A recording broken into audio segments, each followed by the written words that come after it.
जय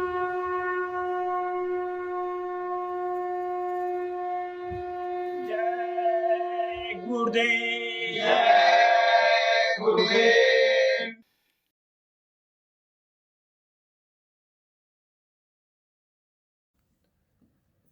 जय गुरुदेव।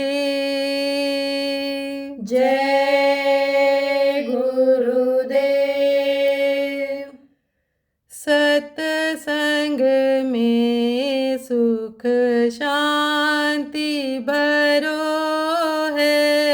सत्संग में सुख शांति भरो है। मानव का परमार्थ धरो है। मानव का परमार्थ धरो है। साधु समाज प्रयाग यही है। साधु समाज प्रयाग यही है। भक्तों का अनुराग यही है। भक्तों का अनुराग यही है। संतन को सर्वस्व धरो है। संतन को सर्वस्व धरो है। त्रिबेनी स्नान यही है। त्रिबेनी स्नान यही है। वेद यजुर ऋग साम यही है। वेद यजुर ऋग साम यही है। बिन सतसंग पशुवत विचरो है। बिन सत्संग पशुवत विचरो है। सत्य सिंधु का स्रोत यही है। सत्य सिंधु का स्रोत यही है। भव सागर का पोत यही है।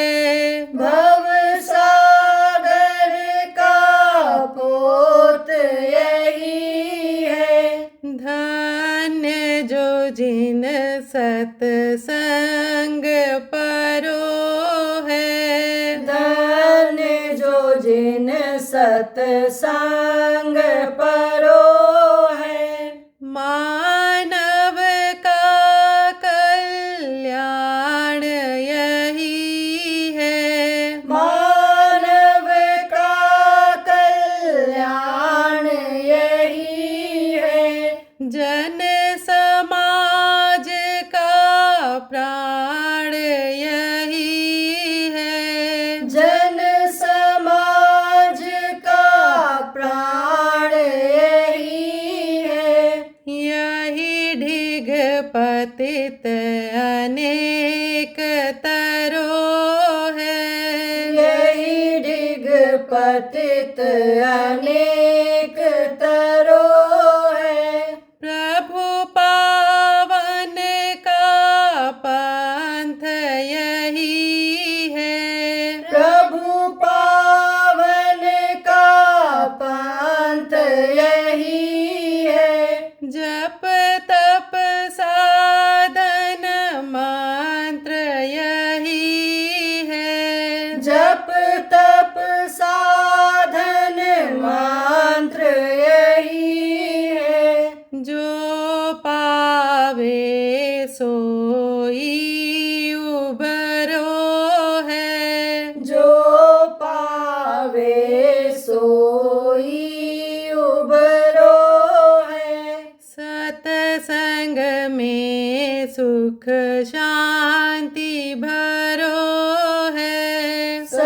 सत्संग में सुख शांति भरो है। मानव का परमार्थ धरो है। मानव का परमार्थ धरो है।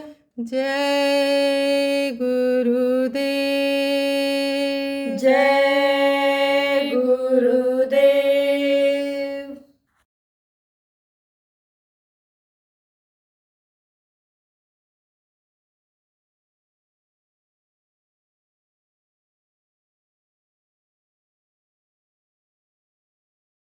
थोड़ा परहेज करना पड़ेगा आपको। किन चीज़ों का? यही जानवरों का मांस, यही जो मछली है और ये अंडा है, यही बाधक है। क्यों? क्योंकि इसमें जीव हत्या होती है, इसमें भी जीव है। ये समझो कि भोग योनि है, वो कर्म योनि में नहीं है। आप कर्म योनि में हो, कार्य करके अपना काम कर सकते हो, लेकिन वो भोग योनि में है। खाते हैं, बच्चा पैदा करते हैं, दुनिया संसार से चले जाते हैं, तो वो भोग योनि में है। तो वो क्या खाते हैं? जो उनको मिल जाता है वही खाते हैं। जैसे मछली तालाब में रहती है, अब आप बताओ, डालो उसमें कोई चीज़ तो मछली खाएगी।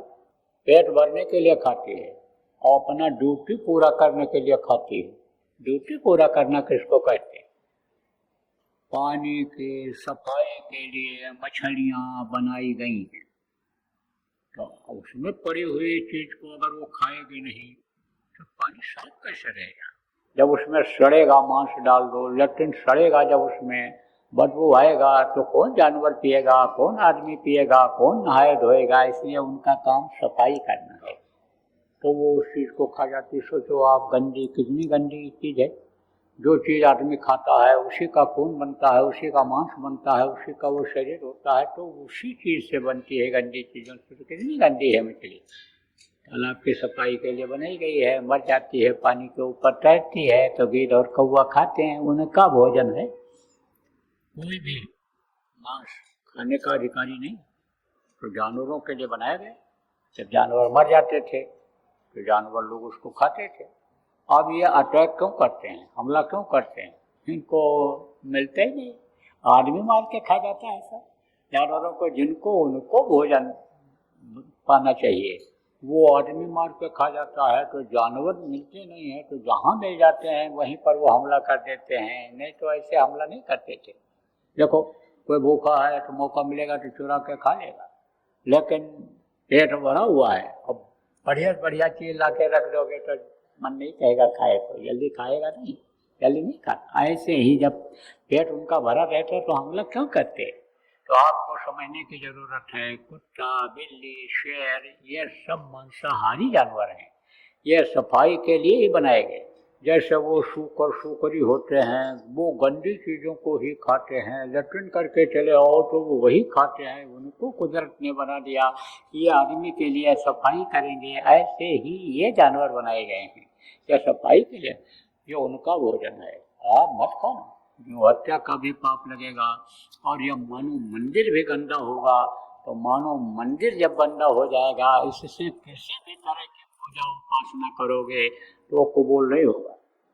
मंदिर में लोग जाते हैं, मस्जिद में जाते हैं, गिरजाघर में जाते हैं, ले जाओ मुर्दा मांस वहाँ डाल दो, तो कोई पूजा पाठ करता है? नहीं करेगा, कहेगा कबूल नहीं होगा। ऐसे ये मानो मंदिर भगवान ने बनाया है भजन के लिए, प्रभु की प्राप्ति के लिए, तो ये गंदा हो जाएगा तो कबूल होगा?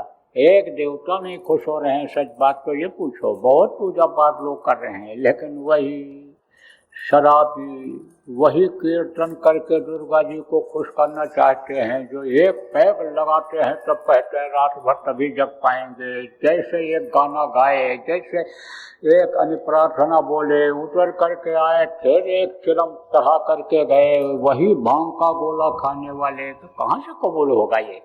इसलिए इसको साफ सुथरा रखो। अब गंदा मत करना, तौबा कर लो, कान पकड़ लो। अभी तक जो आपने गलती किया है, जो भी मांस मछली अंडे का सेवन किया है, जो भी आप बुरा कर्म किए हो, अब यहाँ संकल्प बना लो, यहीं से अब आप संकल्प बना के जाओ और अभी आप कोई भी इन गंदी चीज़ों को मत खाना और बुरा कर्म शरीर से आप कोई भी किसी भी प्रकार का हो आप मत करना। दे जाओ इसको हमको। अरे दक्षिणा तो दी जाती है तो दक्षिणा में दे जाओ ये चीज़ों को, छोड़ जाओ यहीं। बाकी ना आपको घर छोड़ना है, न जमीन जायदाद छोड़ना है, न बाल बच्चों को छोड़ना है। आप अपने घर में जहाँ रहते हो वहीं रहो, मेहनत ईमानदारी की कमाई करो। आप समझो है आपके पास तो अच्छा खाओ, है आपके पास अच्छा पहनो, अच्छे घर में रहो। हमारी तरफ से पूरी छूट है। हजम कर सको 4 रोटी की जगह 40 रोटी खा लो, थाली भर चावल की जगह 18 भर खा लो, 1 गिलास खीर की जगह 1 बाल्टी पी जाओ। हजम कर सको तो खीर, लेकिन हजम कर पाना तब, और नहीं तो 1 रोटी का भूख रख करके खाना कि जिससे आलस ना आवे भजन करो और जिससे शरीर भी चुस्त और तंदुरुस्त रहे। 2 बात बर्दाश्त कर लेना, कोई गाली देता है सुन लेना, लड़ना भिड़ना झगड़ा लगाई लड़ाई मत करना। लगी नहीं रहती है ये गाली। गुरु महाराज के पास रहने का 40 साल मौका मिला तो गुरु महाराज अपने कभी गुरु महाराज के बारे में बतावें, कभी अपने बारे में बतावें, कभी कुछ बातचीत करते रहते थे। तो गुरु महाराज ने कहा कि हमारे गुरु महाराज को, यानी गुरु महाराज के गुरु महाराज को एक पड़ोसी औरत गाली देती हुई आई, खूब गाली दी गुस्से में खड़े होकर, और गुरुजी हमारे सुनते रहे। फिर जब वो थक गई कुछ नहीं बोली, और जो लोग ये लोग भी थे इनको भी इशारा कर दिया, कोई कुछ नहीं बोला। जो खड़े थे गुरुजी के अगल बगल वो भी कुछ नहीं बोले। जब वो थक गई तो चुप हो गई। तब दादा गुरु ऐसे कुर्ता के जेब को ऐसे बाहर निकाले, हाथ डाले ऐसे बाहर निकाले, ऐसे देखे, फिर इधर की जेब को ऐसे देखे, उसके बाद कुर्ता उतार करके ऐसे ऐसे झाड़े। तो लोगों ने कहा कि क्या हो गया गुरुजी? बोले मैं देख रहा था कि इसकी गाली कहाँ रखी हुई है, लगी कहाँ है इसकी गाली। और सब लोग हंस पड़े, और जो पड़ोसी आए थे कि अब तो झगड़ा होना ही होना है, बाबा नहीं बोलेंगे गुरु नहीं बोलेंगे तो चला तो इसको छोड़ेंगे, तो अब तो लड़ाई होनी ही होनी। वो लोग भी हंस पड़े और बोले चलो चलो चलो अब कुछ नहीं होना, चलो। और वो भी चली गई, वो भी हंस पड़ी, वो भी चली गई। तो कहने का मतलब बर्दाश्त में बहुत बड़ी शक्ति होती है। देखो डूब होती ना, छोटा बन जाए आदमी, तो ये डूब छोटी होती है। अभी तो बैसाख जेठ का महीना आएगा तो बड़ी बड़ी घास जितनी है ये सब जल जाएंगी, और डूब ऐसे की ऐसे रहे। काना नानक नन्हे हुए रहो, जैसे घास में डूब और घास जल जाएंगी, डूब खूब की खूब, छोटा बन जाओ, बर्दाश्त कर लो। देखो प्रेमी, उस प्रभु पर विश्वास कर लो कि जिसने आपके शरीर को बनाया, और प्रारब्ध आपके साथ जुड़ा हुआ है। प्रारब्ध को ही लोग भाग्य कहते हैं। और कुछ प्रारब्ध आदमी ऐसा होता है कि अपने कर्मों से बनाता है। अच्छे ही कर्म जब करोगे, शरीर से बुरे कर्म नहीं करोगे, और बुरे कर्म जो बन गए जिसकी वजह से यह मनुष्य शरीर मिला, यह दुख झेला जा रहा है, उसको अगर खत्म करना रहेगा तो ये जो सुमिरन ध्यान भजन बता रहा हूँ, आपको बताऊंगा, नाम बताऊंगा, इसको आप करना, इसको जपना। और वो जो प्रारब्ध आपका कर्म है वो आसानी से अगर खत्म हो जाए तो उस पर विश्वास करना। किस पर? उस प्रभु पर विश्वास करना। कहा गया गुरु पर विश्वास किया जाता है, प्रभु पर विश्वास किया जाता है। और जाहे विधि रखे गुरु वाहे विधि रहिए, छाड़िए न हिम्मत विसारिए न प्रभु नाम, यह नाम मत बोलना। और जिस हिसाब से वो मतलब यह है कि रखेगा प्रारब्ध के हिसाब से, उस हिसाब से रहो। प्रारब्ध के बाहर की चीज पाने में और सोचने में दिक्कत आती है, और जो उसकी मौत पर रहता है, कहा गया ना कि गुलाम बन जाना चाहिए। गुलाम किसको कहते हैं? जो सेवा करता है, आदेश का पालन करता है। कोई किसी का गुलाम हो जाता है तो वो जो उसका मालिक कहता है वही करता है। तो उसको गुलाम कहते हैं। जो वो कहता है, जैसा कहता है वैसा करते हैं तो गुलाम हो जाता है। तो गुलाम की अपनी कोई ख्वाहिश नहीं रह जाती है, अपनी कोई इच्छा नहीं रह जाती है। उसका मालिक जो उसको खिलाता है, जो पहनाता है, जहाँ रखता है, वहीं पर वो रहता है। उसी तरह से अपने को ढाल लेता है। तो जाहि बिज रखे गुरु वाही बिज रहिए। जिस तरह से वो प्रभु अन्य रखे उस पर विश्वास करो, उसी तरह से आपको रहना है, तब तो सुखी रहो। आपको समझने की जरूरत है। कुछ चीज़ें ऐसी होती हैं कि जिसमें ज़्यादा तकलीफ होने को होता है तो थोड़े ही तकलीफ में उसको वो निपटा देते हैं। जैसे कहते हैं यानी सूली का शूल में बदल देते हैं। शूल माने कांटे, और सूली का मतलब ये है कि लटका रो मर जाए। तो जहाँ मरना होता है तहाँ कांटा चुभा करके जान बचा दिया करते हैं। एक महात्मा जी थे ना, रहते थे कहाँ, गांव के बाहर। तो वहाँ पर लोग जाते जाते थे तो उपदेश करते रहते थे, समझाते रहते थे। तो क्या हुआ, जैसे बताया कर्मों की सजा मिलती है। तो बीमारी आ गई उस गाँव में। बीमारी आ गई तो मुर्गियाँ लोग पाले हुए थे, मुर्गियाँ सब मर गई बीमारी से। अब लोग गए, बोले महाराज मुर्गियाँ मर गई, ऐसी बीमारी आ गई। बोले अच्छा हुआ। लोगों को अच्छा तो नहीं लगा, इनकी मुर्गियाँ मरी थी, लेकिन महात्माओं का बड़ा सम्मान था, तो आशीर्वाद मिलता था। लोग जाते थे, वो खाली नहीं लौटते थे, कुछ ना कुछ फायदा सबको होता था। तो कहते हैं ना कि दूध देने वाली जो गाय होती है वो लात भी मार देती है, पैर पे मार देती है, तो भी दूध दोहना बंद नहीं करते हैं। लात भी खा लेते हैं लेकिन दूध नहीं दोहना बंद करते। ऐसे ही जाते थे लोग, कुछ लोगों को तो खराब लगा, बोले अच्छा चलो। कुछ दिन के बाद बीमारी आई तो गांव के बढ़िया बढ़िया कुत्ते मर गए। अब आए लोग, बोले कि कुत्ते मर गए महाराज। अरे बोले अच्छा हुआ। फिर चले गए, नहीं बोले कुछ लोग, कुछ गुस्से में चले गए, कुछ बोले चलो मैं बता रहे हैं तो कोई बात जरूर है। कुछ दिन जब बेटा आई आंधी, अब आंधी आई तो लोगों के छप्पर, ये जो फूस के घर होते थे, गिर गए। अब जब वो गिरा आंधी में तो जो आग थी वो उसी में वो छप्पर जलने लग गए। छप्पर जले जब तो आंधी के बाद अक्सर पानी आता है, पानी आ गया, बरसात हो गई। तो बरसात हो गई तो आपके समझो आग तो बुझ गई, लेकिन अब किसी के पास कुछ रह ही नहीं गया। कुछ तो आग भी जल गया, अब जो थोड़ा बहुत अपना बचा पाए ओढ़ना बिछाने का, खाने का, वो समझो आपकी भीग गया। तो खाने को नहीं, सोने के लिए जगह नहीं। अब सब लोग फिर भाग करके गए महात्मा जी के पास। तो महात्मा जी से बोले महाराज ये गांव के ऊपर कौन सी आफत आ गई, कौन सी आफत आ गई। महात्मा जी कुछ नहीं बोले, क्योंकि कर्मों का फल तो मिलते मिलता है। हमारे गुरु महाराज कहा करते थे कि धार्मिक होते हैं गांव में धार्मिक होते हैं, और धार्मिक अगर न रहे तो गांव जल जाता है या धंस जाता है। एक धार्मिक भी अगर होता है तो बहुत से लोगों की जान बचाता है। तो कोई बात तो थी, नुकसान हुआ इनका, लेकिन मौत समझना चाहिए। तो नुकसान न होता तो और ज़्यादा, यानी इतना ही नुकसान न होता तो जान भी बहुत जाती है। कैसे, अब ये भी बता दें आपको। तो महात्मा जी कुछ नहीं बोले।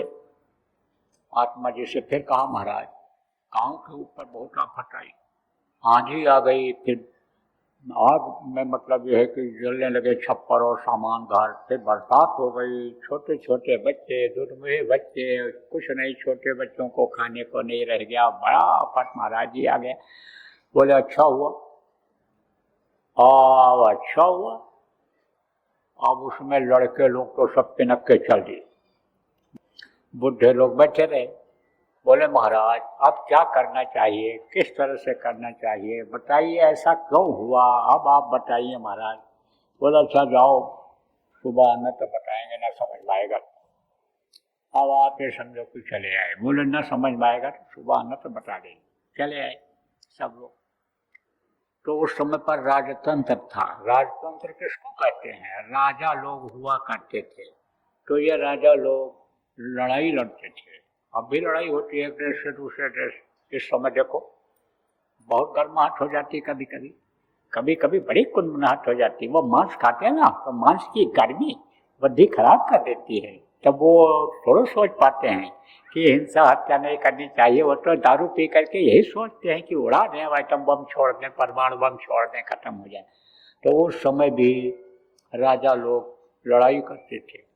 तो पड़ोस का राजा चढ़ाई कर दिया, जिस देश में ये गांव था उस पर चढ़ाई कर दिया, फौज लेकर के आया। फौज एक तरफ से आई, माटी काटती लूटती हुई जा रही थी उधर से। तो एक आदमी सुबह के समय टट्टी के लिए, लेटरिन के लिए लेकर के गया था, वहां बैठा था और उधर से ही फौज आ रही थी। तो गांव के पास जब फौज पहुंची तो जो कमांडर था उसने देखा, कहा गांव तो था लेकिन ना यहाँ कोई घर दिखाई पड़ रहा है और ना यहाँ पर कोई धुआं हो रहा है। सुबह सुबह लोग धुआं करते हैं, उठ जाते हैं, बोल चाल करते हैं, बोली बानी नहीं सुनाई पड़ रही है। और न ही सुबह उठ करके मुर्गे बाग लगाते थे, मुर्गे बोल रहे हैं।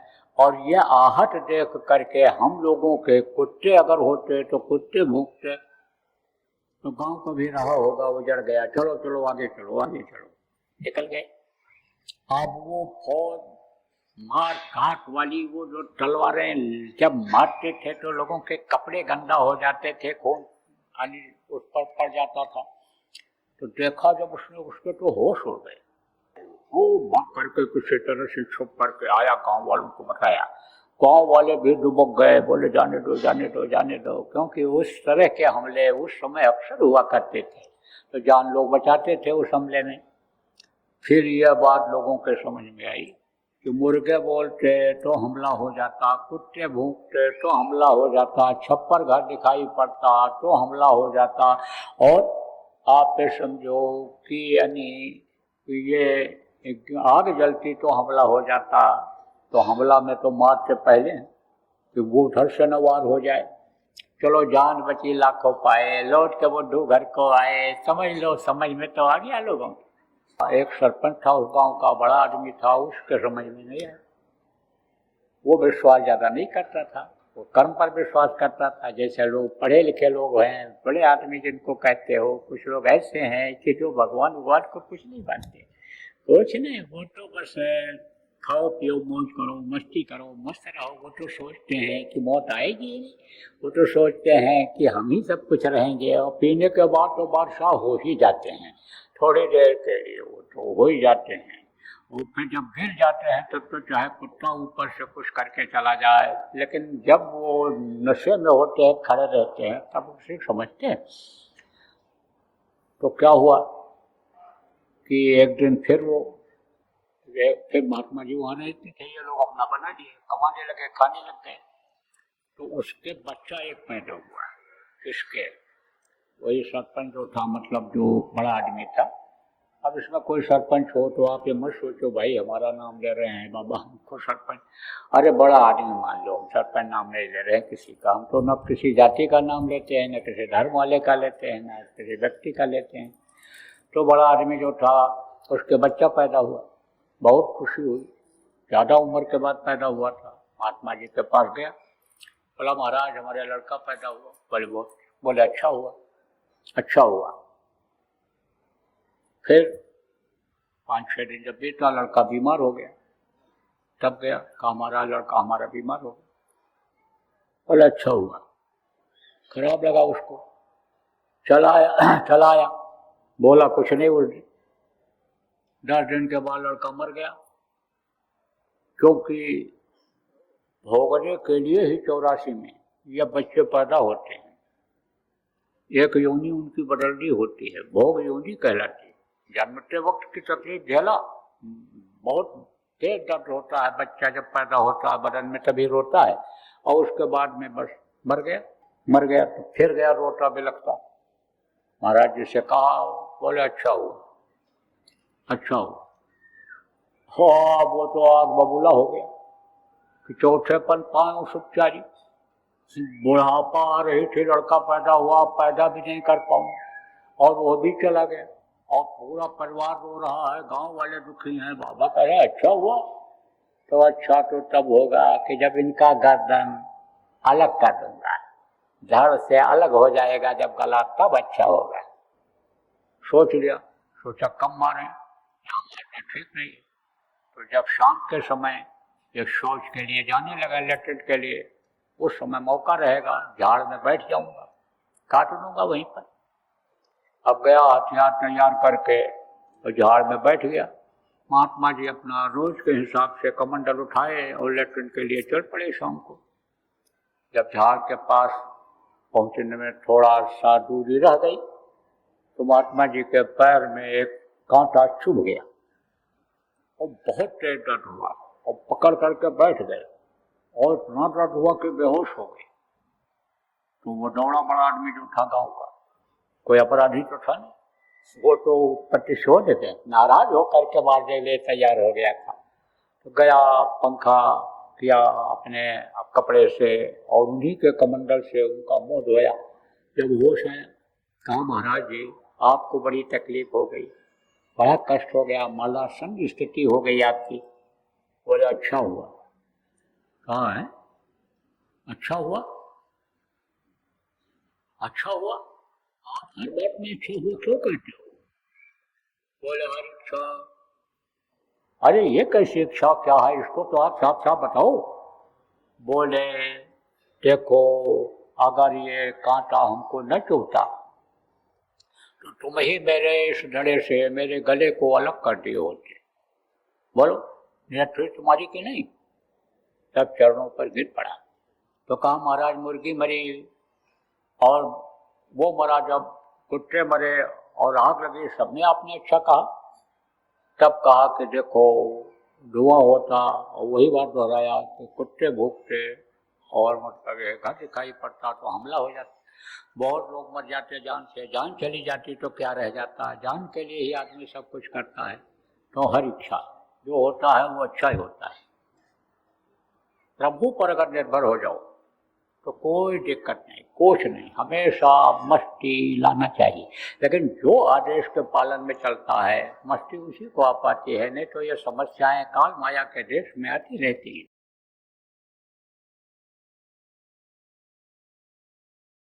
और देखो प्रेमियों, गुरु पूजा में सबकी पूजा है और गुरु समान कोई न दो दूजा। ये गुरु पूर्णिमा आ रही है, सब लोग अपने अपने गुरु को याद करेंगे, पूजा करेंगे, उनके बताए रास्ते पर चलने का संकल्प बनाएंगे। तो अपने लोगों के लिए, हम लोगों के लिए, आप लोगों के लिए, सबके लिए एक अच्छा मौका है कि एक जगह इकट्ठा होकर के गुरु का पूजा किया जाए, गुरु का ध्यान किया जाए, भजन किया जाए, गुरु से दया मांग करके अंदर में कुछ प्राप्त किया जाए।